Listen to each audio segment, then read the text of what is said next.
Hey everyone, this is Metrics.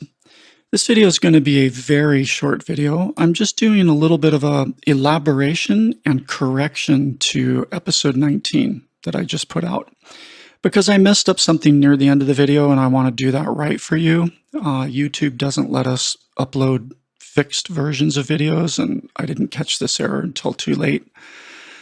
And I also want to elaborate on something roughly in the middle of the video, around the 40-minute mark, where I was doing this hypothetical section about you have a sound, it's not really clipping at all.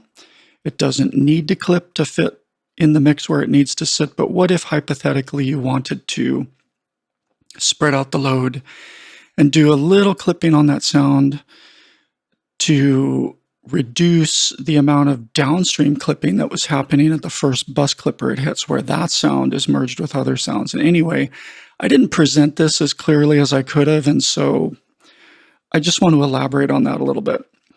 The point of this demonstration right here was to say, if you were to choose to clip an individual sound that doesn't really need it, technically, right, there's the easy way, which is don't worry about it. If you don't hear the cumulative effect at its first bus downstream from that sound, then why put in the effort, right? But then I said, but let's say hypothetically you wanted to do that for some reason. You wanted to clip that sound. And I went through the usual exercise of what is the right clipping point and so on. And I did something I have done a lot in my videos, which is I'll clip a sound to the point where, yes, you can hear the clipping, but just barely hear the clipping. And I ask the question, like, do you hear a difference, right? Is it an objectionable difference? And I will often just kind of answer for you and say, no, it's not that big a difference, right? And people sometimes misunderstand what I'm trying to say there, which is in the context of the real mix where any one sound is going to be used, you can often hide a tiny bit of clipping on a sound. And right after I say, can you hear a difference? No, you can't, right? I go on to say now, yeah, there's a little bit of clipping there, but listen to what happens when you hear it in the full mix. So just wanted to make that clear. It's not like, you take a delicate sound, a delicate tonal sound like a piano or whatever, and you hit it with a hard clipper, and you hit it too much, like you see right here where I froze the video, and these waveforms are starting to look squared off on the transients of that piano. Yeah, you listen close, you're going to hear it, but I'm kind of talking hypothetically from the standpoint of your average listener, and also from the standpoint of, I kind of, assume you're thinking in context of the full mix. Would you hear that clipping? So just to make that clear, and then, right after that point, I play it in the context of the full mix, and you can't hear the problem anymore, right? So just a quick elaboration on that. Sometimes I'm a little imprecise in my wording there. Anytime you clip, there is some effect. The question is that effect somehow masked or hidden or transparent? And, sometimes there are sounds where the clips really are truly 100% transparent, even when you're listening super close, super loud to that one sound as a producer, as an engineer with your trained hearing, right? Sometimes you still can't hear clipping.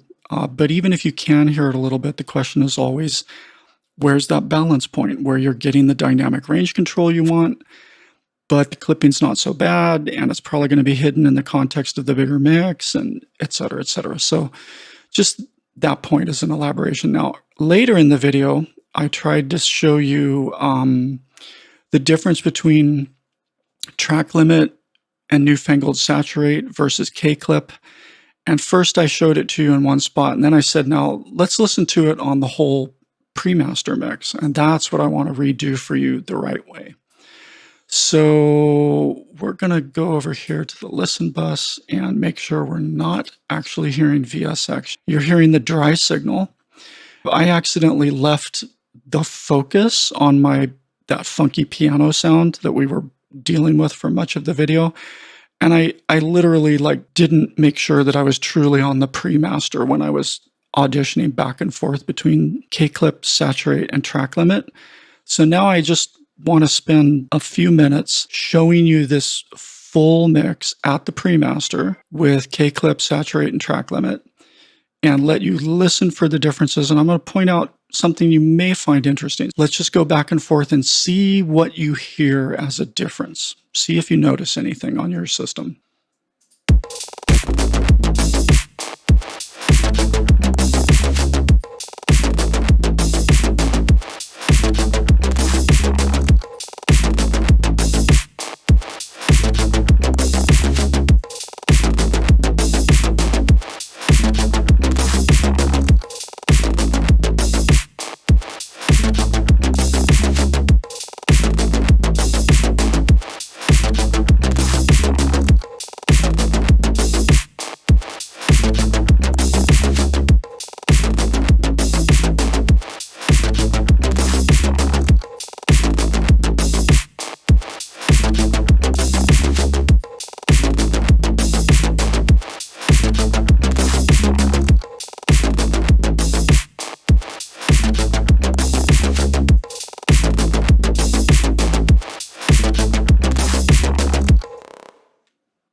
Okay, talking softly while you turn the volume back down.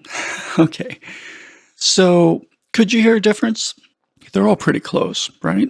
As I was saying in the video, the more complex the mix, the more different kinds of sounds all operating at different rhythms and doing different things with transients in different spots.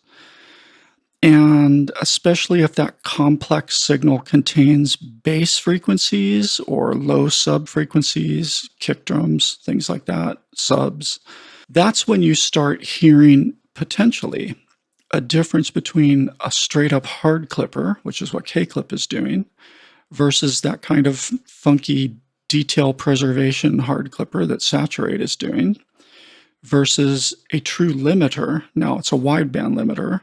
It's not a multiband limiter, but it's still acting very much like a limiter and cutting that release envelope after every transient it crushes, right? What kind of differences do you hear? And my general rule of thumb is, that's when you'll start noticing differences, and quite often a limiter will end up sounding the most transparent overall, because the limiter is probably going to be a little more gentle with those subby, bassy frequencies, okay? So when I played this, I'm going to guess that most of you probably felt like track limit sounded better than either KClip or Saturate. There was this little extra bit of roundness or warmth on the low end, a little bit more heaviness on the low end. Listen to it just one more time. I'll just go through really briefly.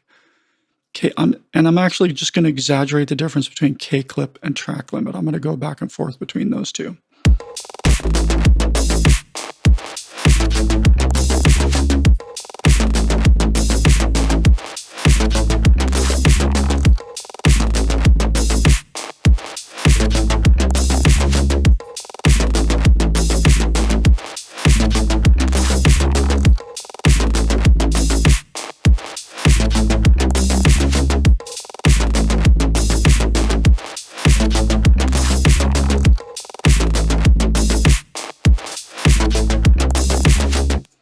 It's subtle, but I think the difference is there. Okay, so I hope this has been helpful, and I'll see you in the next video.